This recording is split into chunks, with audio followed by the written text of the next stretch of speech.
just want to request that we have, I look after the human development sectors in the World Bank. So we have a lot of investments on human capital projects in each of the provinces. We also had a policy operation 2 years ago, looking at some of the enabling environment on CRPS. We looked at the investments on social protection, on safety nets, how to make them more adaptive to crisis, providing enabling environment for women empowerment, how to improve with the working conditions for women, about the home-based work. So there are many activities that the World Bank is doing, but compared to what this country has, that's not enough. None other than Pakistan can make a huge difference in terms of the human capital outcome for this country. But the rest becomes very limited resources. I currently member in the Department of Biological Sciences, Karakorum International University. I take immense pleasure and privilege to talk in this August Forum, and furthermore, I feel immense honor to have live and direct talk to good self. Now, you very pleasantly presented the economic condition of Pakistan. You talked about our education system. You started the presentation from the birth of Maryam to her future. Not only the future of Maryam is uncertain, but the brother of Maryam's future is also uncertain in Pakistan. So let me come to my question.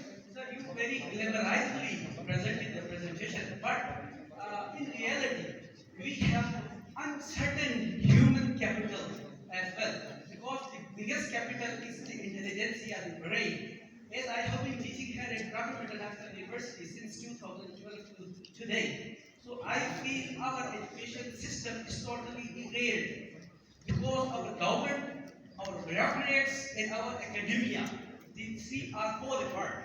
Because my graduate and my PhD students who did his PhD and some of the PhD scholars have been inducted as police constables in Gilgit Baltistan.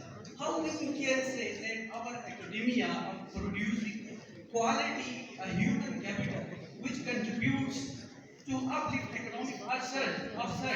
So, sir, what you identified, you highlighted the problems, but my request, and I am being the voice of all the students of Karakorum International University in particular, and Gilgit Baltistan in general, how would you help us to solve our problems?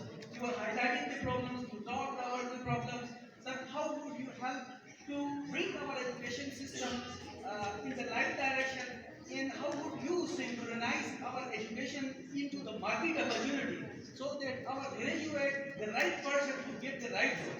Because my student who has done, many students who have done their MPhil, have got job in banks.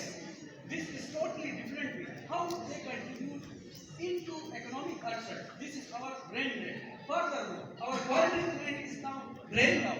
They are going to China, America, England, other developed countries. As the representative of World Bank Organization, how would you help people of Pakistan in general and the students of Karakorum International University to provide right opportunity for the right students? Not just the problems or the challenges, but also opportunities and what can be done. So I'm not really here to give this is a very complex problem. It's a human issue. So it's not that we can give you nicely packaged solutions. It involves everyone. I just want to highlight a few things from what I said. It's not going to be enough for universities or just for the government to show their own burden. Everybody has a role in it. Fathers have a role, mothers have a role, brothers, sisters have a role. So this is the whole of society problem, and the whole of society needs to be involved in this. So it's starting from not just when you receive someone after finishing high school and coming to college, that's too late already. There's not much you can do about that. So you have to address it before the baby is born in her mom's womb. Not even the mom's womb, before the mommy became a mother. During her adolescence, she needs a proper nutrition, proper education, proper care in order to bear a healthy, with high protein baby. So I think it's all connected issues. So if I don't want to assign or give you a prescription of what to do, everybody has a stake in it. So investing before the baby comes to this earth, and that's when I think most of the investments have to be made. That will make a huge difference. That will change the society. That will transform. So I think better to focus on that. And I highlight some of the things that other countries have done. It's not rocket science. It's not new. So the solutions other countries have done it. So I think you need to read it's a 300-page report. It's better as a professor, you should be reading that. I don't think I can, even if I go through all of the things that the country can do, I think it would take up a lot of time, moderator. But I think we can talk separately after this if you want, but I don't think we can have a work group here. I think that's many other questions now. Now we will take two. I know that one of the reasons this report was produced by my previous institution is simply because it's competitive across the world.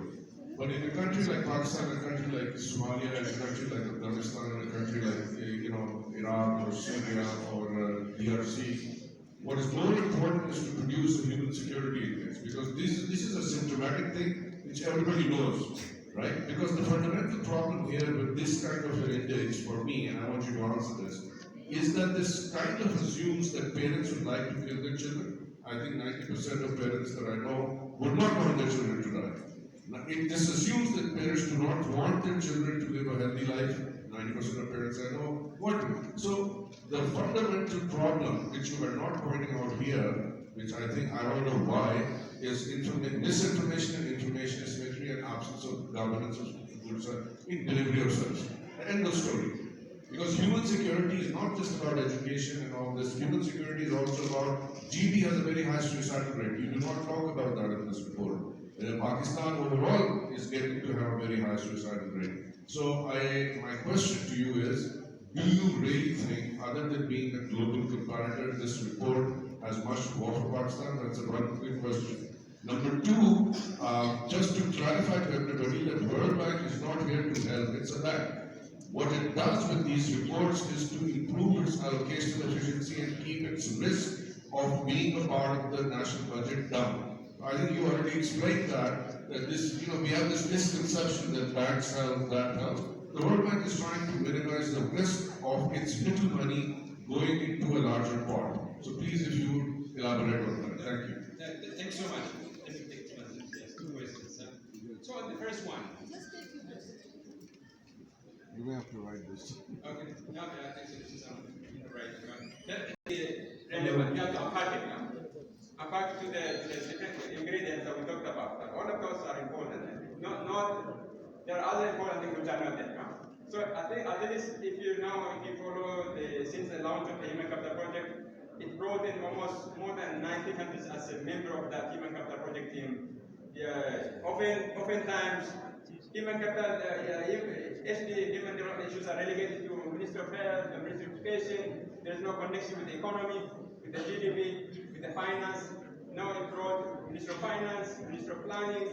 So bringing those together as a key important decision makers and human capital, I think that's a big gain.